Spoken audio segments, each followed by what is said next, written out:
Shalom, salam sejahtera bagi kita semua, selamat pagi. Kita berkumpul kembali di rumah Tuhan saat ini. Setelah minggu yang lalu kita bersama-sama merayakan Paskah, yaitu hari kebangkitan dan kemenangan dari Tuhan. Sebagai bukti kemenangan Tuhan atas maut, sekaligus menjadi bukti nyata bahwa Dialah satu-satunya Tuhan kita yang mau berkorban untuk kita manusia berdosa. Dialah juru selamat kita yang nyata dan hidup. Amin, saudara. Mari kita bersama bangkit berdiri.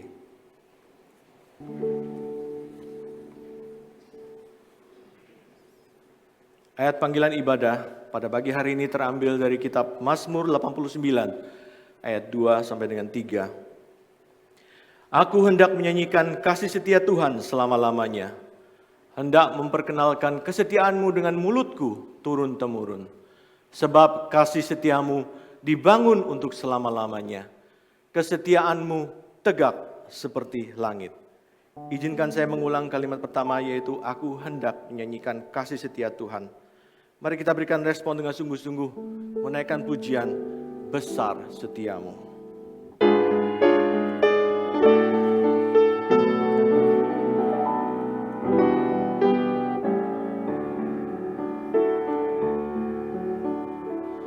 Besar setiamu Allah Bapa-Ku, besarlah kasih-Mu yang melimpah. Tiada kurang dan tidak berubah, sempurna dan tetap selamanya. Besar setiamu, besar setiamu. Tiap pagi berikan rahmat baru. Segala yang ku perlu Kau sediakan. Besar setiamu kepadaku. Musim pun berganti, musim apapun, hari pun berganti, hari baru. Alam semesta dan ciptaanmu menyaksikan kasih setiamu. Besar setiamu, besar setiamu. Tiap pagi berikan rahmat baru. Segala yang ku perlu Kau sediakan.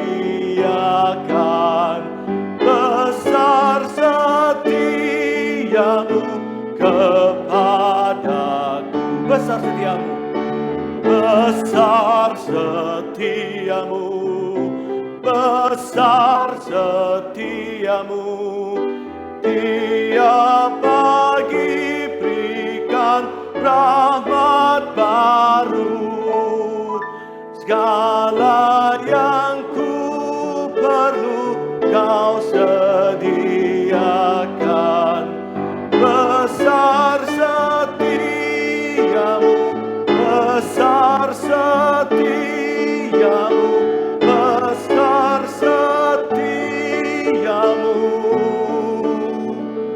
kepadaku. Mari kita bersama berdoa. Allah Bapa kami yang bertahta dalam kerajaan surga, sungguh kami bersyukur karena kami menjadi anak-anak-Mu. Kami percaya Engkau Maha Hadir, Maha Kasih dan Maha segalanya.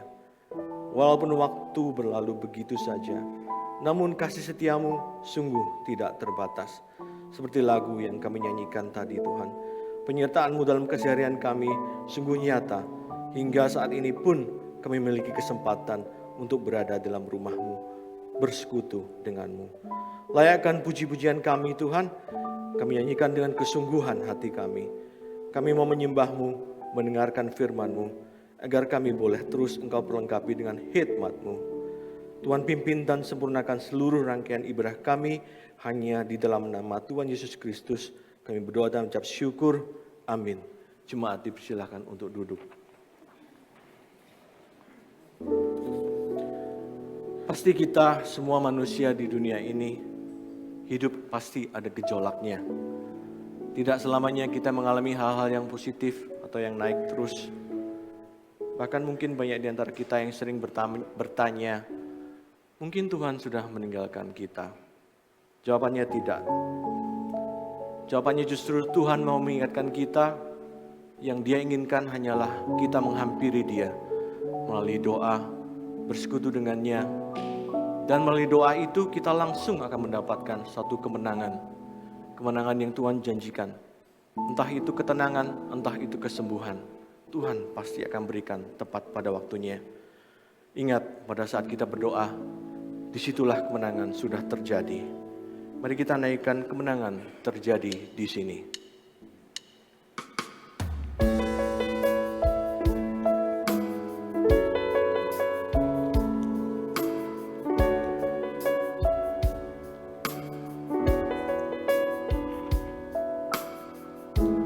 Ku menyembah dalam kudus hadirat-Mu, hampiri tahta kasih karunia-Mu Bapa.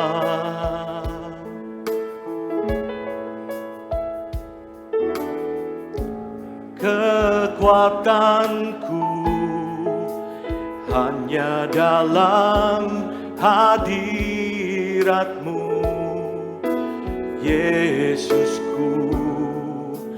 Hanya Kaulah segalanya.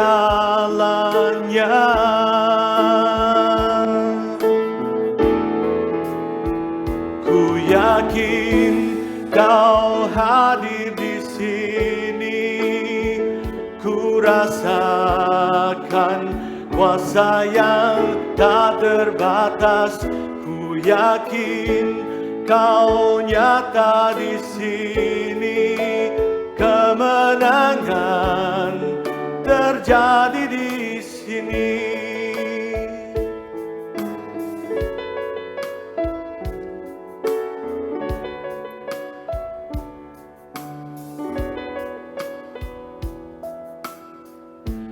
Ku menyembah dalam kudus hadirat-Mu, hampiri tahta kasih karunia-Mu Bapa.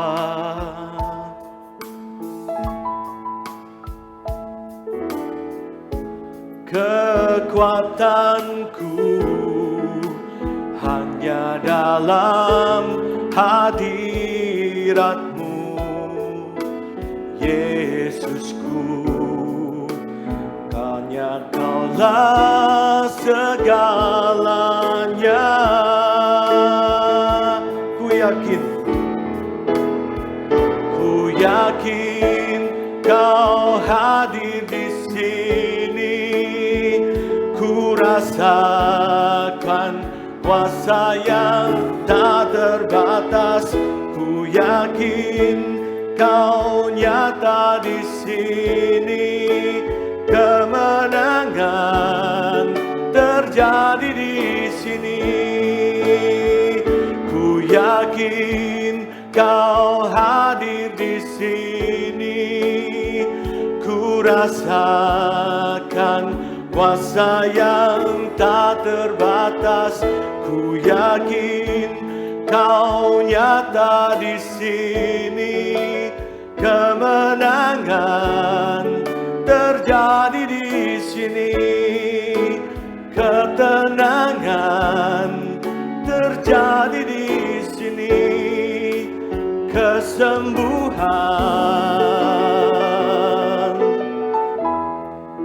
terjadi di sini. Persembahan pujian oleh paduan suara Adelphos dipersilakan.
Terima kasih kepada pujian yang sudah dipersembahkan oleh paduan suara Adelphos. Terima kasih sekali lagi. Tiba saatnya kita di hadapan Tuhan boleh menghampirinya dan memohon kasih karunia Tuhan untuk mengampuni dosa-dosa kita. Hanya karena melalui Dia saja, Yesus Kristus, kita boleh beroleh pengampunan. In Christ alone.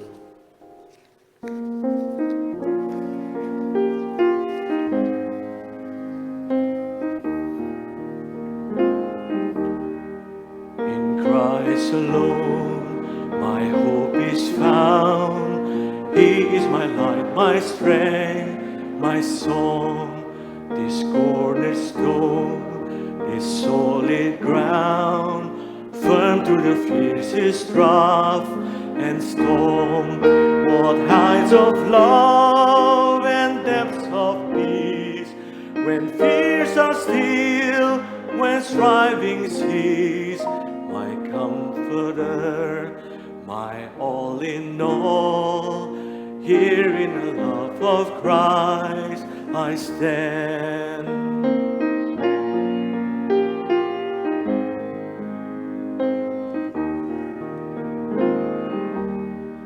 Hanya Kristus yang bersedia turun menjadi manusia, datang selamatkan umatnya, walau dihina dicerca, sampai Dia mati di salib, menanggung murka ilahi. Semua dosaku ditebus, karena matinya ku hidup. Mari kita bersama bangkit berdiri.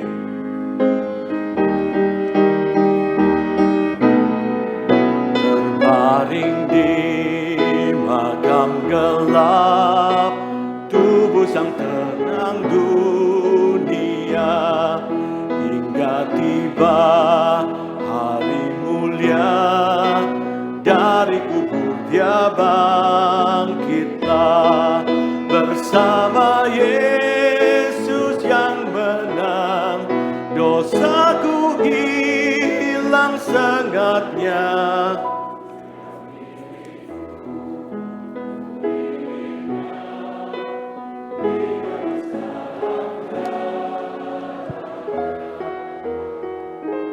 Mazmur 79 ayat 9. Tolonglah kami, ya Allah penyelamat kami. Demi kemuliaan nama-Mu, lepaskanlah kami dan ampunilah dosa kami oleh karena nama-Mu. Jemaat yang terkasih, marilah saat ini kita mau berdoa secara pribadi, kita mohon ampun untuk setiap dosa dan salah kita.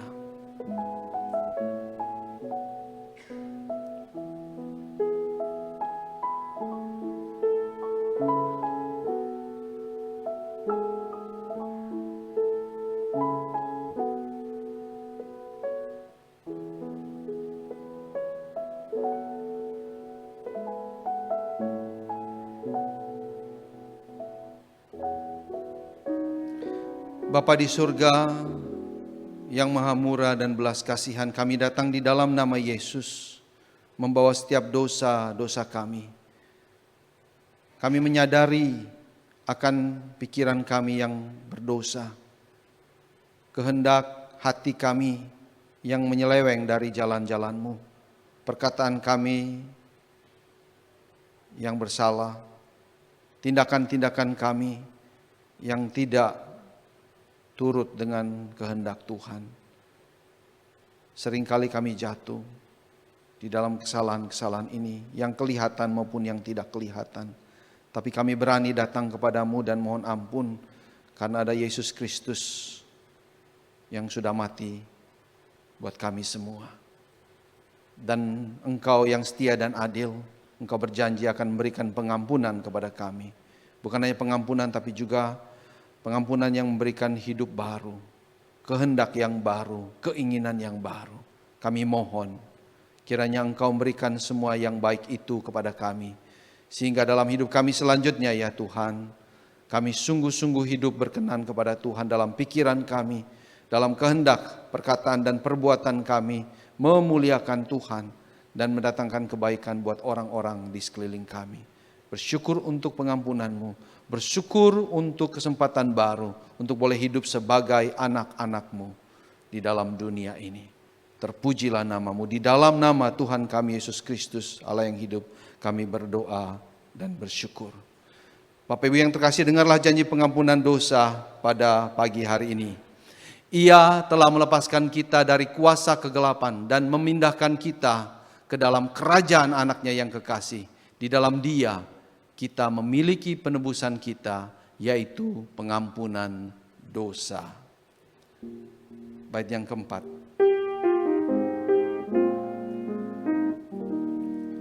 Dalam hidupku tak sesal, dalam hatiku tak gentar, kuasanya tinggal dalamku, memandu hingga ajalku.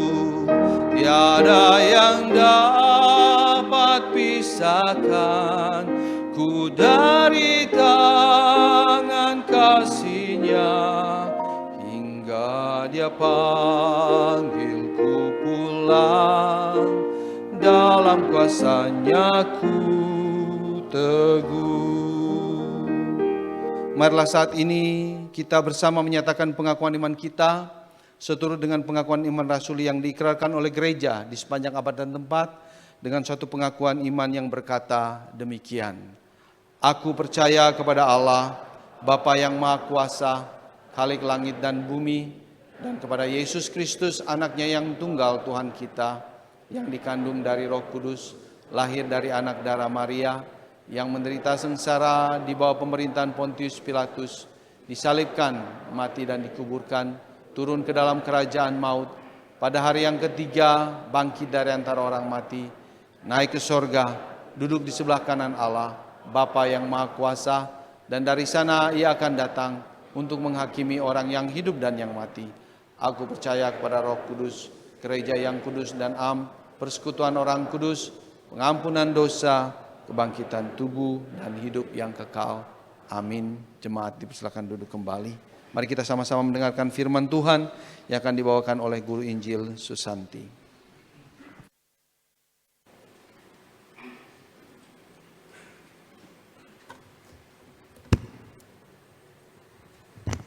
Mari kita bersama-sama kembali berdoa Bapak Ibu sekalian sebelum kita akan membaca dan merenungkan firman Tuhan. Bapa di sorga, kami sudah berkumpul di rumah Tuhan pada pagi hari ini. Dan kami bersama-sama ingin kembali merenungkan peristiwa seputar Paskah kebangkitan Yesus dan juga bagaimana ini mempunyai dampak di dalam kehidupan kami masa kini. Tuhan kiranya bekerja di tengah-tengah kami. Tuhan kiranya membukakan pengertian kami dan Tuhan menyingkapkan kebesaran-Mu melalui setiap peristiwa yang sudah dicatat di dalam Alkitab dan juga setiap pengalaman pribadi kami yang terjadi di masa kini. Kami berdoa menyerahkan waktu dan diri kami ini di dalam nama Tuhan Yesus Kristus. Amin. Bapak, Ibu, dan saudara sekalian, kita akan merenungkan sebuah tema, ya Tuhanku, ya Allahku. Sebuah kalimat yang diungkapkan oleh Thomas. Dan supaya kita bisa lebih merasakan akan hal ini, saudara sekalian, peristiwa ini terjadi seminggu setelah Paskah, setelah kebangkitan Yesus. Dan boleh dikatakan berarti suasananya seperti sekarang ini, seminggu setelah Paskah kita rayakan. Mari kita membaca Yohanes pasal 20 ayat 24 hingga ayat yang ke-29. Yohanes pasal 20 ayat 24 hingga ayat 29, saya akan membacakan buat kita sekalian.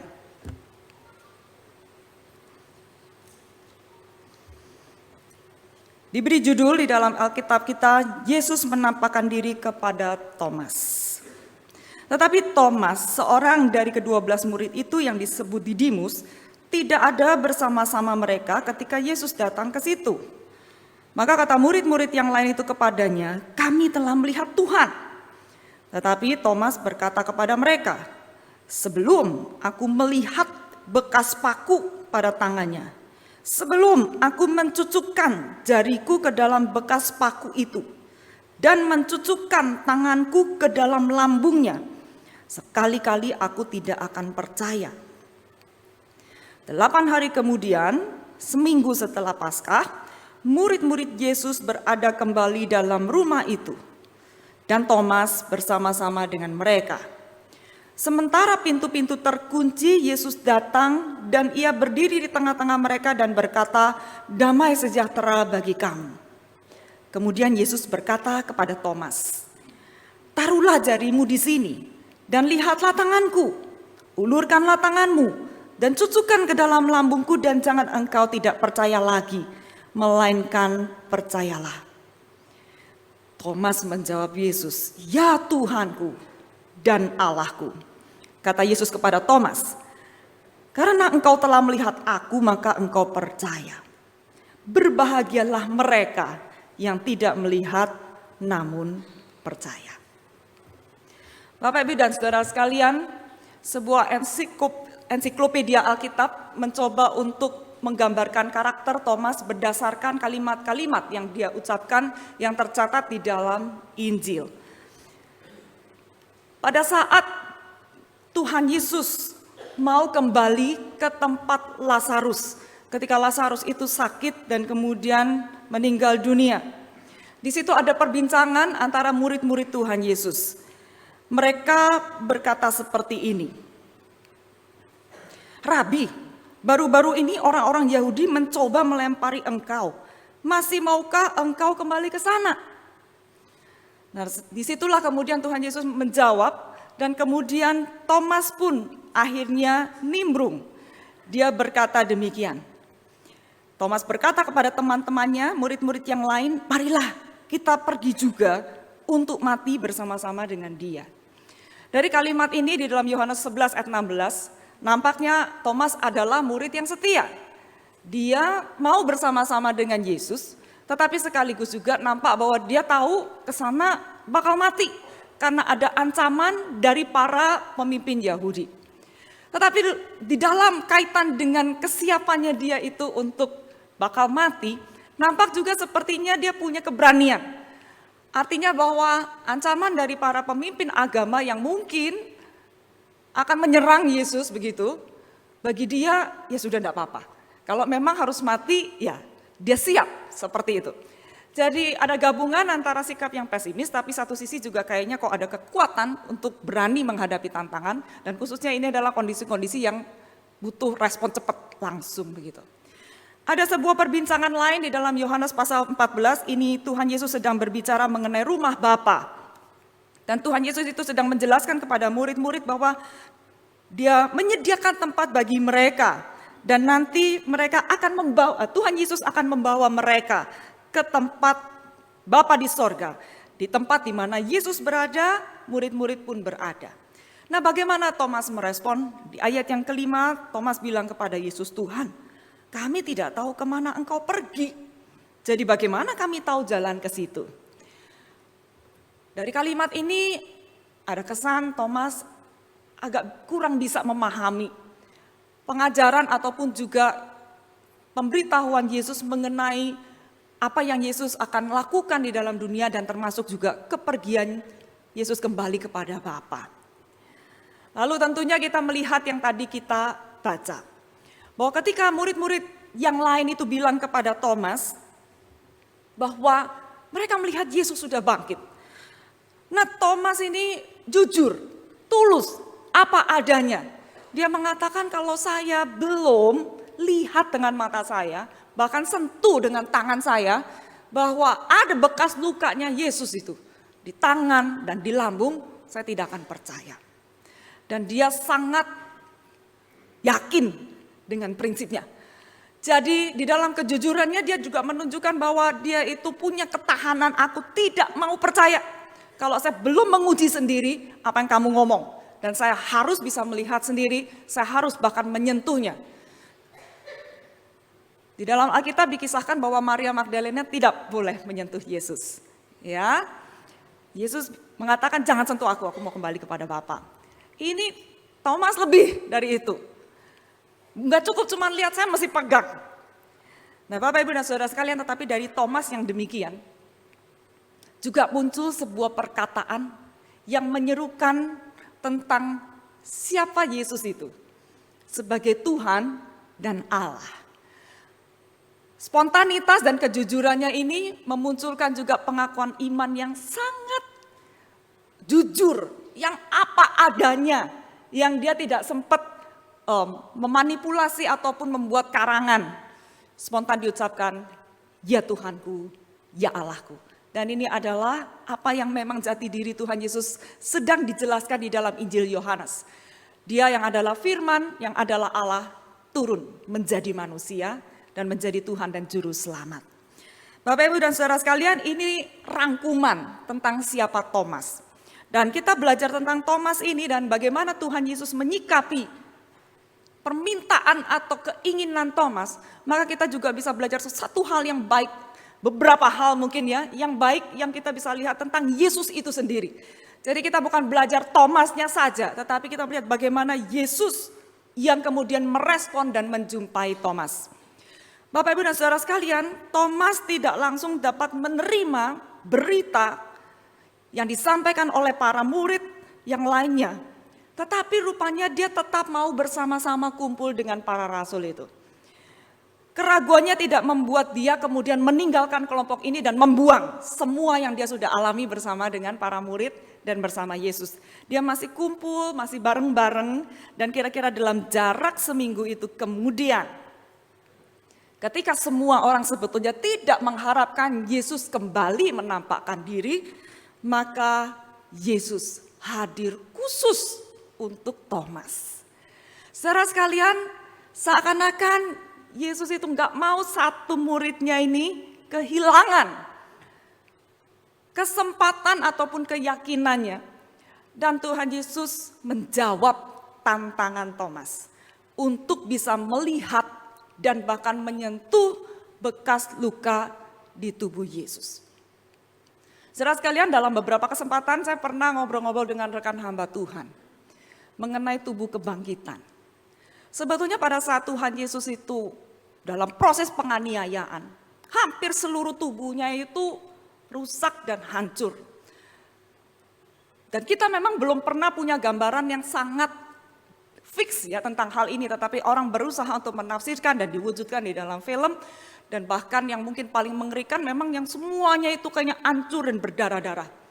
Karena dia dicambuk dan kemudian ketika memikul salib jatuh berkali-kali ke depan, berarti bagian belakang penuh dengan luka, bagian depan penuh dengan luka termasuk bagian kepala yang menerima mahkota duri dan juga dipukul. Jadi banyak luka di dalam tubuhnya. Nah, pada saat tubuh kebangkitan itu Tuhan Yesus sisakan luka yang dibutuhkan untuk dilihat oleh Thomas, yaitu di bagian tangan dan lambung. Dan ini menunjukkan bahwa Yesus itu mau menyingkirkan semua alasan yang bisa, yang mungkin saja akan menyebabkan Thomas itu ragu, termasuk alasan yang sebetulnya keterlaluan. Seakan-akan gak cukup kalau muncul Tuhan Yesus dalam kondisi yang baik. Harus Tuhan Yesus yang ada bekas lukanya masih tersisa di tubuh kebangkitannya. Bapak Ibu Saudara sekalian, sebuah buku menggambarkan mengenai bagaimana Tuhan Yesus itu sepertinya meresponi Thomas dengan kebaikan dan bukan dengan kemarahan. Dituliskan ya oleh seorang penulis, Yesus tidak berkata begini sama Thomas, beraninya ya kamu meragukan saya bangkit, begitu ya. Tetapi seakan-akan Tuhan Yesus berkata, nih lo lihat, berhentilah ragu, mulailah percaya. Kamu mengharapkan alasan untuk percaya, aku kasih kamu alasan, karena kamu mencarinya dengan ketulusan dan maksud yang baik. Tuhan Yesus pasti tahu hati Thomas, jadi dia bukan sedang adu kuat atau ancam-ancam atau sekedar asal bicara ketika dia bicara dengan teman-temannya bahwa kalau aku belum lihat dan pegang aku gak percaya. Mungkin ini adalah orang tipe yang ya kalau gak beneran ngerasain sendiri itu saya gak gampang percaya omongan orang. Saudara sekalian, lalu bagaimana Thomas merespon setelah Tuhan Yesus menunjukkan dirinya kepadanya? Rupanya bukti penglihatan sudah cukup buat Thomas, sehingga di dalam Alkitab tidak dicatat bahwa Thomas itu sampai perlu pegang luka, bekas luka Yesus. Nah saudara, ini adalah tentunya juga sebuah penafsiran bahwa ada gambar-gambar tentang Thomas dan Yesus itu, di mana digambarkan Thomas itu sentuh. Nah tetapi di Alkitab tidak pernah dituliskan, tidak dituliskan. Dan lebih bertanggung jawab kalau kita menyimpulkan bahwa buat Thomas sudah cukup. Dia sudah lihat semuanya itu dan sudah cukup. Itu sudah membuat dia kemudian bisa meresponi Yesus dengan kagum dan hormat, dan dia segera menyerukan, "Ya Tuhanku, ya Allahku." Saudara, dan dalam pengakuan ini Thomas bukan sekedar mengakui bahwa Yesus bangkit, tapi justru ini yang dikatakan adalah sebuah pengakuan yang sangat agung, yang sangat berdasar, karena ini adalah tentang siapa Yesus, jati dirinya, kenapa dia datang ke dunia, dan semua proses sampai dia mati dan bangkit. Bahwa dia betul adalah Tuhan, bahwa dia adalah Allah. Sebagaimana yang dijelaskan oleh Injil Yohanes, pada mulanya adalah firman, firman itu adalah Allah dan menjadi manusia. Dan kemudian mati menjadi juru selamat. Bapak, Ibu, dan saudara sekalian, bukan hanya pengakuan Thomas ini menyatakan iman kekristenan yang sangat baik, tapi ada kata ganti pribadi, kepemilikanku, yang menunjukkan bahwa Thomas ini bukan cuma mengakui Tuhan Yesus itu Tuhan dan Allah buat semua orang percaya, tapi dia mau katakan bahwa ini adalah Tuhannya aku, ini adalah Allahnya aku. Dan dengan demikian dia menunjukkan Tuhan Yesus itu adalah Tuhan, Master, yang kepadanya dirinya ini mengabdi.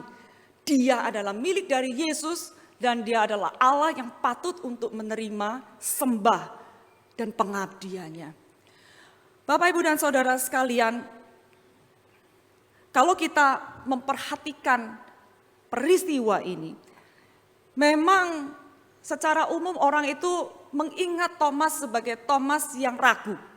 Dan mungkin ada orang yang memberikan predikat itu untuk Thomas.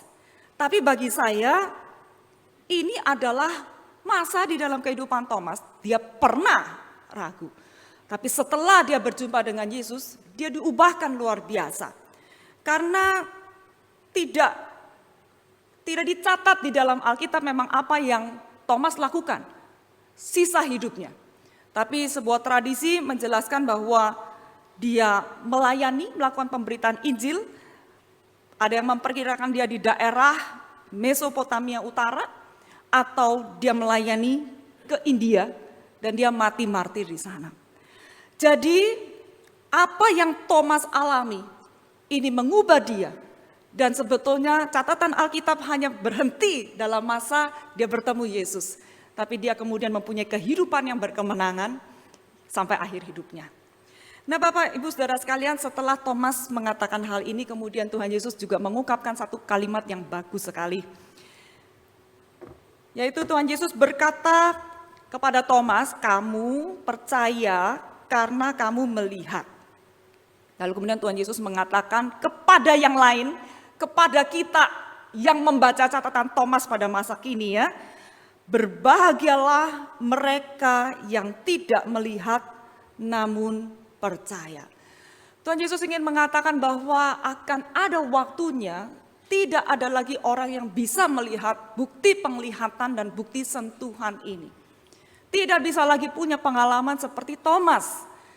Karena Tuhan Yesus sudah naik ke sorga dan semua orang yang percaya kepada Yesus setelah Yesus naik ke sorga hanya bisa percaya dari pemberitaan kesaksian orang-orang ini.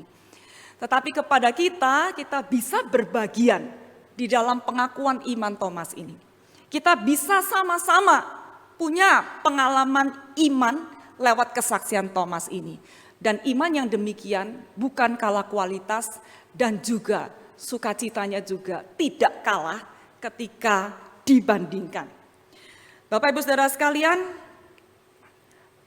ada yang mengatakan bahwa pada saat kita bertemu dengan Yesus, seorang penulis bernama Timothy Keller, ketika kita betul-betul mengalami perjumpaan pribadi dengan Yesus, ia itu lebih daripada yang kita bayangkan.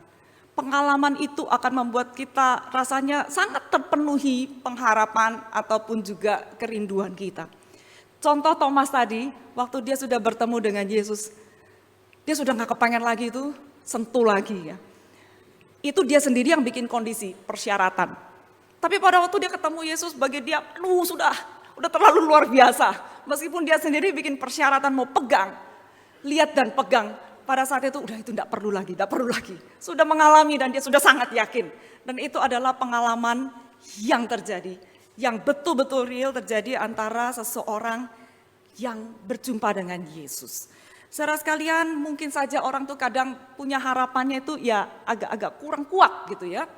Tetapi ketika Tuhan Yesus kemudian menolong orang tersebut, menolong kita yang pengharapannya agak goyah dan rapuh itu, saudara, itu pasti lebih dari yang tadinya kita pikir, dan Tuhan Yesus lakukan lebih untuk menguatkan dan meyakinkan kita. Nah, Bapak Ibu Saudara sekalian, di dalam perjumpaan KPR yang terakhir, pertemuan KPR di bulan Maret yang lalu, kami membahas apa yang dikhotbahkan di mimbar ini mengenai apa yang terjadi ketika banyak orang Israel itu menolak Yesus, dan termasuk Yudas yang menjual Yesus. Dan pada saat itu ada rekan yang bilang begini, kalau saya ini ya hidup di masa itu, kayaknya saya tuh bisa seperti kebanyakan orang yang ada. Maksudnya adalah hukum Taurat itu sudah diberikan begitu lama. Lalu kemudian ada seorang tokoh yang baru datang dan dia mengajarkan hal yang berbeda. Dan dia mengatakan dia itu menggenapi hukum Taurat, dan kemudian banyak hal yang memang agak sulit diterima untuk orang-orang yang berpegang pada Taurat. Bagaimana kita bisa tahu ini yang benar dari Tuhan? Sementara Taurat itu sendiri diyakini adalah berasal dari Tuhan. Jadi seakan-akan mau mengatakan kalau saya di masa itu mungkin saya juga sama. Seperti masyarakat kebanyakan. Dan tidak bisa menyalahkan ketika mereka itu tidak bisa menerima Yesus, termasuk Yudas yang punya pengharapan terhadap Yesus dan kemudian akhirnya ya begitu gitu ya. Seakan-akan kita tuh gak bisa menghakimi kok mereka gak bisa terima Yesus. Nah, kita sekarang ini sudah mendapatkan pewahyuan yang lengkap. Kita sudah tahu Yesus bangkit, Yesus naik ke sorga. Kesannya kita tahu lebih lengkap dan harusnya kita lebih mudah untuk percaya. Tapi sebetulnya betulkah zaman sekarang kita lebih mudah percaya dibandingkan ketika zaman Yesus masih hidup di dunia? Nah, kalau orang ini mengatakan mendingan yang sekarang, pewahyuan Alkitab sudah sempurna. Tapi ada orang-orang juga yang mengatakan seandainya saya ini bisa kontak langsung gitu loh dengan Tuhan. Kirim message dibales. Nanya Tuhan jawab, itu kan kayaknya lebih jelas begitu ya. Kayak pakai aplikasi ChatGPT itu. Ya jadi mau tahu apa tuh tanya dijawab sama Tuhan tuh kan lebih enak. Jadi kayaknya berpikir kalau saya hidup di zaman Yesus itu kayaknya iman saya akan lebih cepat bertumbuh dan lebih kuat. Karena saya nggak jelas tinggal tanya, saya butuh sesuatu minta tolong. Nah Bapak Ibu Saudara, kira-kira lebih gampang hidup di masa sekarang atau di masa lalu? Nah saudara, sebetulnya ya ini pertanyaan bolak-balik ya. Kalau lihat faktanya, mereka yang hidup di masa Yesus juga sulit untuk percaya. Para rasul itu berkali-kali mendengar Yesus mengatakan bahwa Yesus akan mati dan akan bangkit pada hari ketiga. Maria, Yohanes, Petrus, mereka murid-murid yang dekat dan percaya, tapi pada saat Tuhan Yesus mati di masa-masa itu mereka tidak tinggal dekat kubur, antisipasi Tuhan Yesus bangkit. Supaya ketika Tuhan Yesus bangkit itu mereka bisa langsung melihat gitu loh dan menyambut Yesus bangkit. Gak ada. Mereka semua tidak ada yang memikirkan hal itu. Dalam pengertian memang orang Yahudi, orang Yunani, orang Romawi itu tidak menganggap kebangkitan tubuh seseorang itu dimungkinkan. Orang Yahudi diajarkan bahwa akan ada kebangkitan orang mati. Bahkan ini pun hanya sebagian dari kelompok Yahudi yang mempercayainya. Tetapi kebangkitan dari kematian itu enggak terjadi sekarang di tengah umat manusia dalam masa sejarah mereka masih hidup. Kebangkitan orang mati mereka pahami nanti. Waktu Tuhan datang kembali atau Mesias datang. Bukan sekarang. Nah, jadi ketika Yesus mengatakan berulang kali tentang kebangkitannya, bagi mereka itu juga terlalu luar biasa untuk bisa dipercaya dan diharapkan. untuk terjadi. Dan mereka tetap butuh penampakan dan pengalaman saksi mata langsung itu, supaya mereka bisa yakin mereka tahu Yesus benar-benar hidup. Saudara sekalian, beberapa tokoh di dalam teologi itu kemudian mencoba untuk menyimpulkan apa yang terjadi antara masa lalu dan masa sekarang. Ketika Yesus itu menjadi manusia dalam inkarnasinya, hampir semua orang di situ yang percaya kepada Yesus memang perlu melalui apa yang kelihatan. Dan kemudian sekarang ketika Tuhan Yesus sudah naik ke sorga dan Injil ini kemudian sudah selesai ditulis, maka kita adalah di dalam masa atau era roh di mana kehadiran Yesus itu tidak nampak secara fisik. Nah, Bapak Ibu Saudara sekalian, ketika Tuhan Yesus mengatakan firman Tuhan di ayat 29 kepada Thomas, engkau melihat aku, engkau percaya. Lalu pindah ke bagian, berbahagialah mereka yang tidak melihat namun percaya. Saudara, ini seperti memang sebuah perjalanan yang tidak bisa dibandingkan mana yang perlu, mana yang tidak perlu. Tetapi yang pasti karena ada bagian yang pertama ada saksi mata langsung, maka bisa ada catatan tertulis tentang apa yang betul-betul terjadi itu. Jadi masa yang satu membawa kepada masa yang lain, dan yang butuh atau ada bukti fisik, bukti mata dan indera itu penting untuk menjadi catatan kepada kita sekarang yang dengan bantuan Roh Kudus memahami dan mempercayai semua yang tertulis itu adalah benar adanya. Nah, Bapak, Ibu, dan Saudara sekalian, dengan demikian kita sama-sama berharga dalam iman percaya periode masa lalu ataupun periode masa sekarang. Dan bahkan di dalam Ibrani pasal 11 ayat yang pertama dikatakan iman adalah dasar dari segala sesuatu yang kita harapkan dan bukti dari segala sesuatu yang tidak kita lihat. Iman itu sendiri adalah buktinya. Biasa kita berpikir bukti itu harus bisa diukur, harus bisa dideskripsikan, dan harus bisa dinilai secara spesifik dan bahkan mungkin secara perhitungan yang bisa dijelaskan. Tetapi di sini dikatakan iman itu sendiri menjadi bukti untuk hal-hal yang kita nggak bisa lihat. Baik itu yang masa lalu kita nggak lihat, maupun masa depan yang kita juga belum bisa lihat. Bapak, Ibu, dan Saudara sekalian, pada saat kita bertemu dengan Yesus, Tuhan Yesus melakukan setiap responnya berbeda-beda. Tidak ada orang yang percaya dengan cara yang persis sama. Pada saat murid-murid itu menyaksikan kebangkitan Yesus, Maria yang pertama kali melihat berbeda dengan Yohanes dan Petrus, berbeda juga dengan Thomas yang paling akhir. Semua berjumpa dengan cara yang berbeda. Waktunya berbeda, proporsi bukti dan pengalamannya berbeda, jalannya itu beda.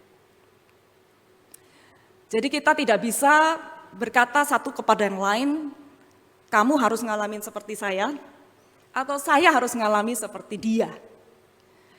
Karena memang Tuhan melakukan setiap kita secara berbeda sesuai dengan kondisi kita masing-masing.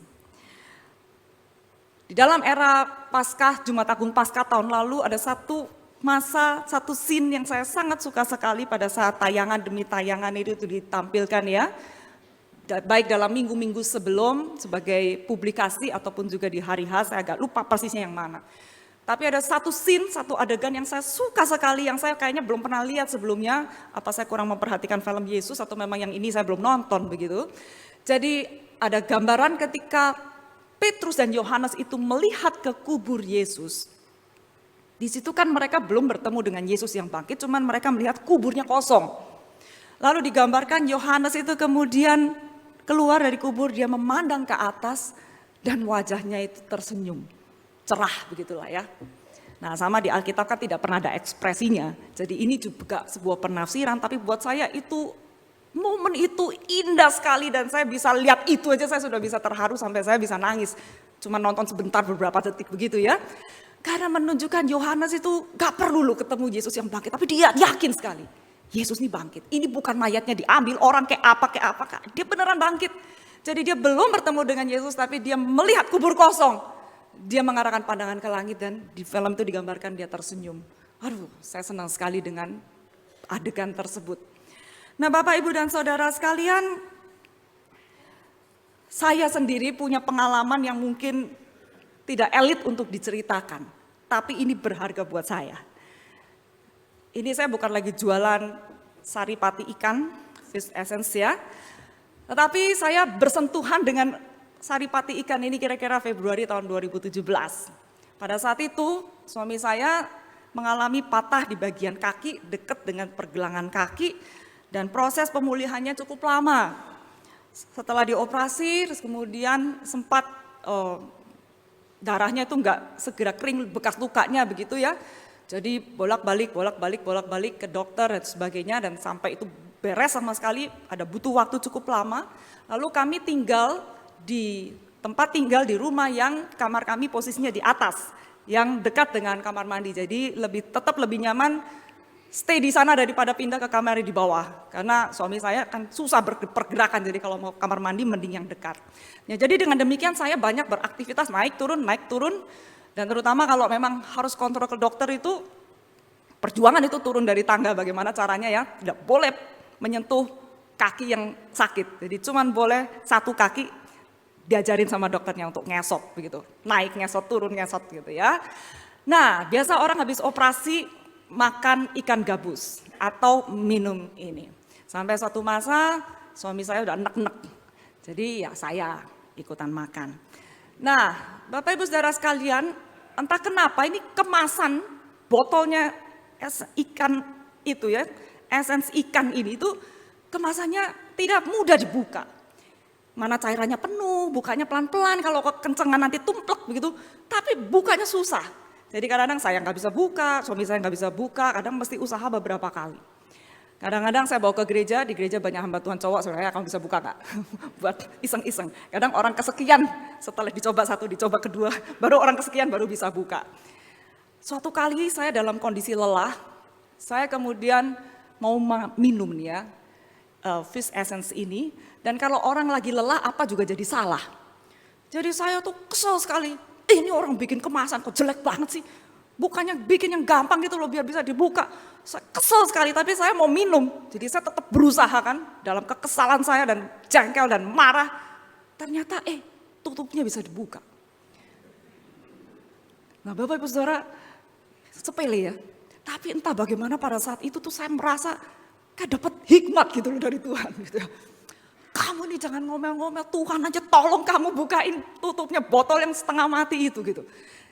Ini sekali lagi tidak elit, tapi buat saya itu pengalaman berharga. Pada saat itu saya rasanya dikuatkan, ya Tuhan tuh masih lihat kamu perlu dibantu buka tutup gitu ya. Jadi pengalaman sederhana tetapi itu berguna dan sangat mendorong saya untuk jadi semangat lagi. Saudara, di dalam perjalanan mengikut Tuhan ada momen-momen seperti ini. Kita sudah percaya, saya juga sudah percaya. Tetapi peristiwa itu membuat seperti kita tuh level up. Jadi kayak saya lebih percaya lagi, iya. Tuhan itu ada, Tuhan itu tidak jauh. Meskipun saya lelah, meskipun kadang merasa hari demi hari begini, begitu kapan selesainya. Banyak orang punya sentuhan-sentuhan itu di dalam perjalanan hidupnya. Pada masa pandemi banyak orang mengalami mengalami pengalaman bersama dengan Tuhan, kadang ditegur Tuhan. Dan mereka bilang setelah lewat, belum tentu sama lagi kayak gitu begitu. Tapi ya jangan kita minta pandemi lagi kan. Dan saya juga tidak bisa mengajarkan kepada Bapak Ibu pengen mengalami iman yang dikuatkan. Coba buka tutup fish essence ya. Gak bisa, konteksnya lain-lain. Dan saya ingat dulu Pak Yuda juga pernah bersaksi ya. Lagi main hoverboard atau apa begituan ya. Mau jatuh. Terus Pak Yuda bilang ngalamin. Aduh rasanya Tuhan itu tegur sesuatu. Kan gak bisa minta lagi begituan, ngapain? Nah hal-hal seperti inilah yang Tuhan kerjakan di dalam hidup kita. Yang membuat kita itu bisa peka bisa melihat Tuhan lewat hal-hal yang seperti keseharian tetapi dia betul ada. Saudara, bagian firman Tuhan ini mengingatkan kepada kita bahwa kalau kita itu bisa punya hati yang peka, mata rohani yang terbuka, itu memang Tuhan yang tolong. Itu adalah perkara rohani. Supaya kita bisa mengerti pengharapan yang Tuhan sediakan, mengerti juga kehebatan kuasanya, kekuatan kuasanya, dan bahwa Tuhan Yesus itu bangkit, berada di sorga, itu semua maknanya apa buat kita saat ini? Semua itu Tuhan bisa berikan kepada kita di dalam konteks kehidupan kita masing-masing. Saudara, Gracia Epifania itu adalah penyanyi yang mata jasmaninya tidak bisa melihat. Tapi dia menyanyikan lagu ini yang kata-katanya bisa menjadi pembelajaran buat kita semua untuk bicara tentang iman dan melihat Tuhan. Refren dari lagu ini mengatakan, walaupun aku tidak bisa lihat tentang apa yang menjadi rencana Tuhan buat hidupku, tapi aku tetap memandang Tuhan bahwa Tuhan itu menuntun dia. Dan meskipun dia tidak bisa berharap pada kenyataan kehidupan yang mungkin sulit dan menyakitkan dan bahkan juga mungkin tidak berpengharapan, tetapi dia tetap memandang kepada Tuhan karena dia tahu Tuhan ada, hadir untuk dia. Saudara sekalian, buat setiap kita di dalam kondisi kehidupan yang sedang dialami sekarang, yang kita juga tidak tahu masih dalam proses ke depan seperti apa, berapa lama, dan ujungnya bagaimana. Saudara, mungkin ini beberapa pertanyaan bisa menjadi perenungan kita mengakhiri khotbah pagi hari ini. Apa yang aku bisa lihat? Apa aja? Dan apa yang aku nggak bisa lihat? Lalu Tuhan mau sampaikan apa? Atau Tuhan sudah nyatakan apa di dalam Alkitab? Yang saya sekarang bisa pahami, yang kita tidak bisa pahami ya sudah begitu. Yang saya bisa pahami. Dan apakah saya percaya akan apa yang Tuhan nyatakan buat saya itu? Bapak Ibu Saudara sekalian, biarlah momen dalam masa-masa setelah kebangkitan Yesus yang kita rayakan ini betul-betul menguatkan kita untuk boleh berjalan ke depan dengan penuh pengharapan dan kekuatan di dalam Tuhan. Mari kita nyanyikan bersama refren dari lagu ini. Biarlah kita boleh kembali mempunyai kekuatan iman melihat kepada Tuhan. Walau ku tak dapat melihat sebuah rencana-Mu Tuhan, namun hatiku tetap memandang padamu, Kau tuntun langkahku. Walau ku tak dapat berharap atas kenyataan hidupku, namun hatiku tetap memandang padamu, Kau ada untuk. Kita bangkit berdiri bersama-sama, kita kembali nyanyikan pujian ini. Walau ku tak dapat melihat semua rencana-Mu Tuhan, namun hatiku tetap memandang padamu, Kau tuntun langkahku. Walau ku tak dapat berharap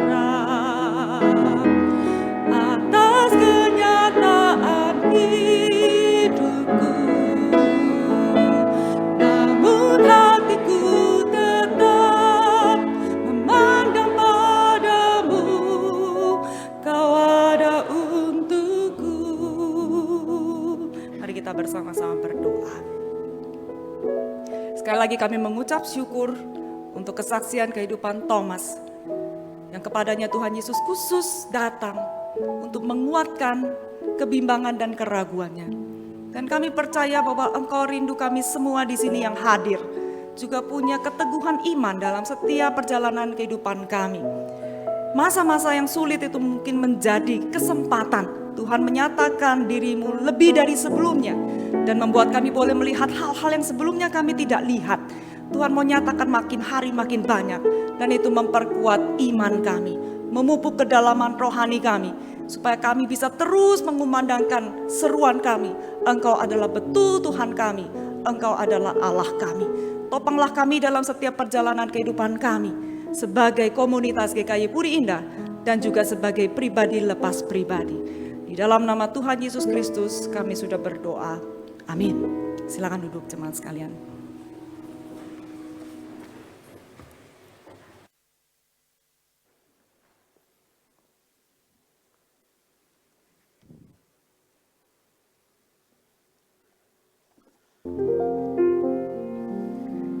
Terima kasih atas pencerahan firman Tuhan yang sudah dibawakan oleh Guru Injil Susanti.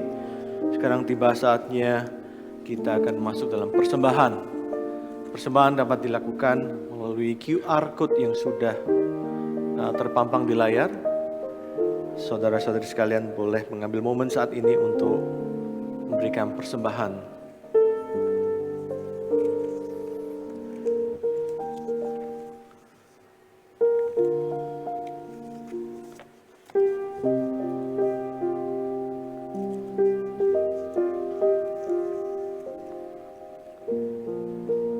Kita akan mengiringi persembahan kita dengan pujian penghormatanku.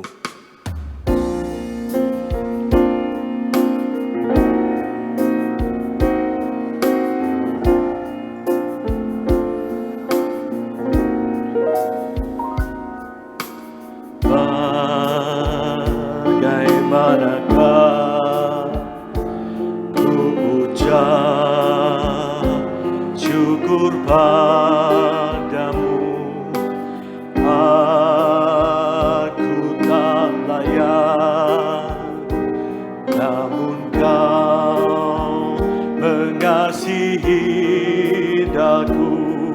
Pujian ribuan malaikat tak cukup nyatakan syukurku.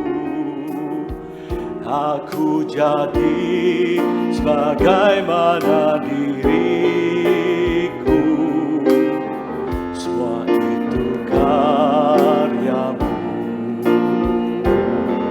Mulia bagi Allah, mulia bagi Allah, mulia bagi Allah untuk semua karyamu. Darahmu selamatkanku, kuasamu bangkitkanku. Mulia bagi Allah untuk semua karyamu. Mari kita bangkit berdiri. Biar hidupku selalu menyenangkanmu, Tuhanku. Segala puji bagi karya yang genap di Kalvari. Darahmu selamatkanku, kuasamu bangkitkanku. Mulia bagi Allah untuk semua karyamu.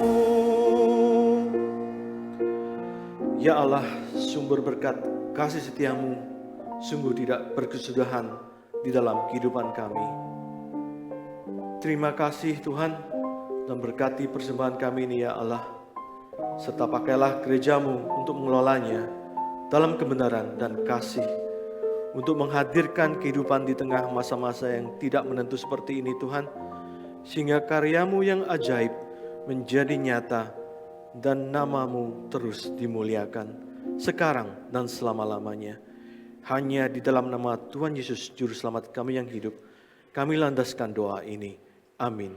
Jemaat silakan untuk duduk.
Kehidupanku dengan kemurahan-Mu,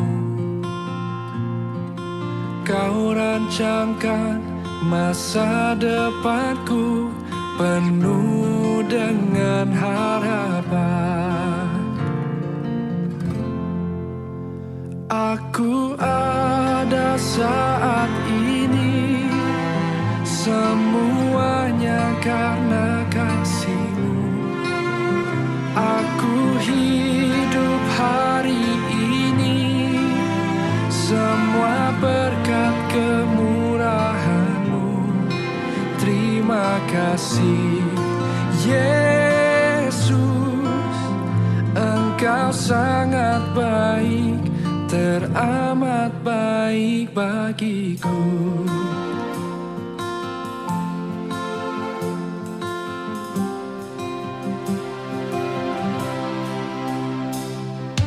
Kau hiasi kehidupanku dengan kemurahan-Mu. Kau rancangkan masa depanku penuh dengan harapan. Aku ada saat ini, semuanya karena kasih-Mu. Aku hidup hari ini. Shalom. Selamat pagi Bapak Ibu yang terkasih. Senang kita bisa beribadah bersama-sama di rumah Tuhan. Tuhan beri kita kekuatan dan kerinduan untuk datang ke rumah Tuhan. Bapak Ibu yang terkasih, Pendeta Timotius Fu, gembala kita, tidak ada bersama dengan kita pada pagi hari ini. Beliau ada di Singapura dalam rangka wisuda anaknya di sana. Berita tambahan, minggu depan Bapak Ibu yang terkasih, tanggal 23 April, sekolah minggu hanya akan diadakan sekali saja jam 8 pagi. Sedangkan yang jam 10.30 akan ditiadakan berhubung dengan hari Lebaran. Berita selanjutnya akan menegaskan lagi berita tentang baptisan anak. Sakramen baptisan anak akan dilaksanakan pada tanggal 14 Mei 2023. Bapak Ibu yang ingin mendaftarkan putra-putri dapat mengambil formulir di kantor informasi atau menghubungi tata usaha gereja paling lambat, paling terakhir tanggal 7 Mei. dengan catatan salah satu dari orang tua merupakan jemaat GKY Puri Indah.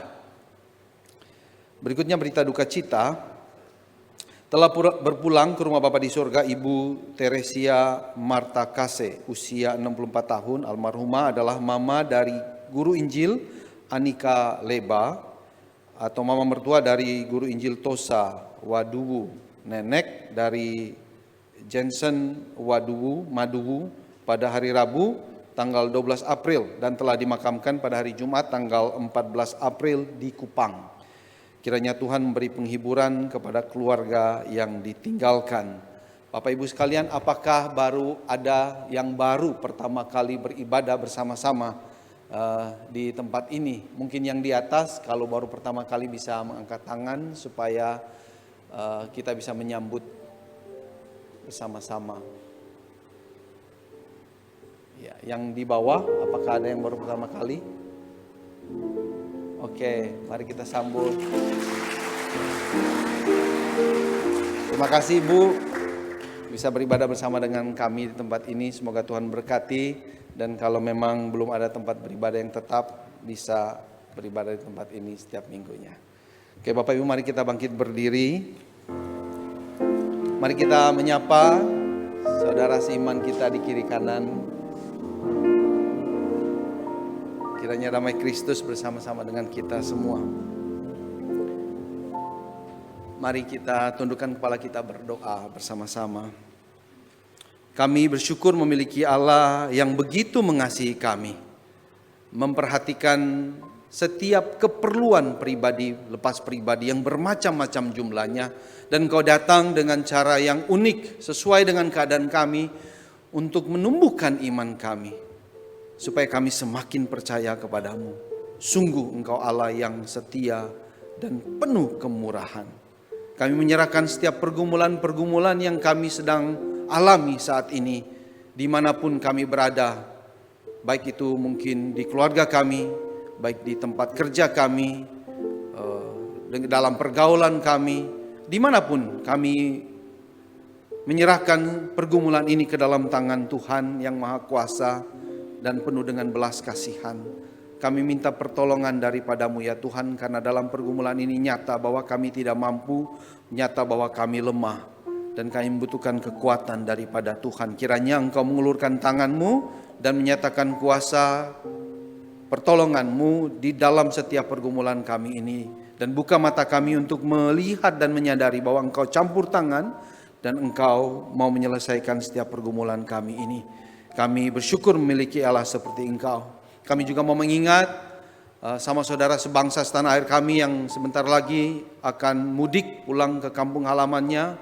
Kami tahu banyak hal yang bisa terjadi, oleh karena itu kami berdoa untuk perlindungan Tuhan kepada mereka semua, agar mereka pergi dan kembali lagi dalam keadaan baik tanpa kekurangan apa-apa, dan biarlah mereka mulai mengalami kasih di tengah-tengah keluarga mereka. Bahkan kami berdoa di dalam perjalanan proses ini Tuhan, bukakan mata hati mereka untuk boleh melihat bahwa ada Allah di dalam Yesus Kristus yang mengasihi mereka lebih daripada yang mereka bisa bayangkan atau mereka pikirkan. Kami menyerahkan juga kedamaian di tengah-tengah bangsa kami ini, terutama pada waktu-waktu ini ke depan Tuhan, ketika pemilihan pemimpin di masa yang akan datang. Kami berdoa kiranya Allah bekerja agar ada kedamaian, ada ketentraman, ada kerjasama yang baik di antara setiap pemimpin-pemimpin yang ada. Dan kami berdoa biarlah pemimpin yang akan terpilih nanti sungguh-sungguh pemimpin yang peduli dengan kepentingan banyak orang, yang mengasihi bangsa ini,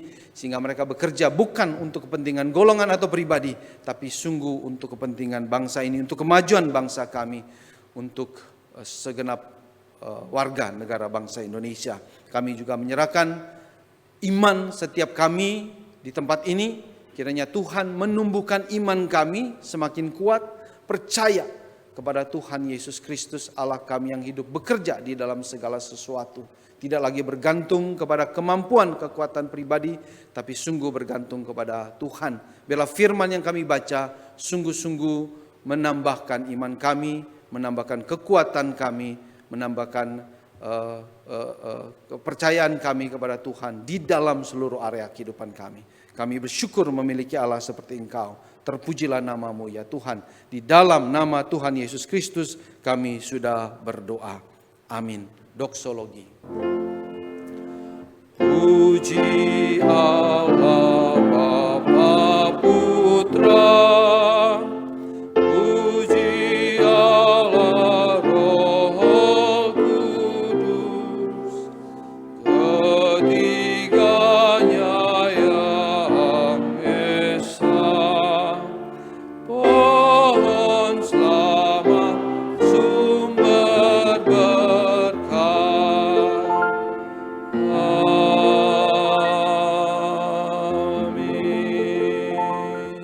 Bapak Ibu yang terkasih, mari kita arahkan hati kita kepada Tuhan dan kita terima berkat daripadanya.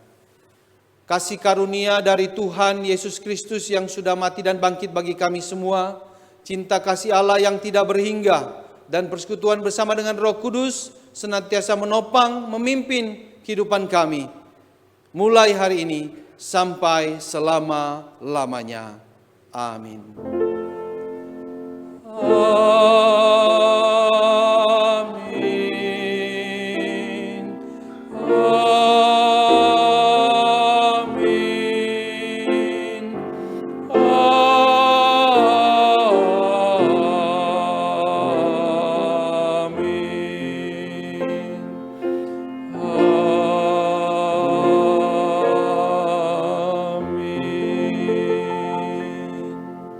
Silakan duduk, ibadah kita sudah selesai. Saat teduh.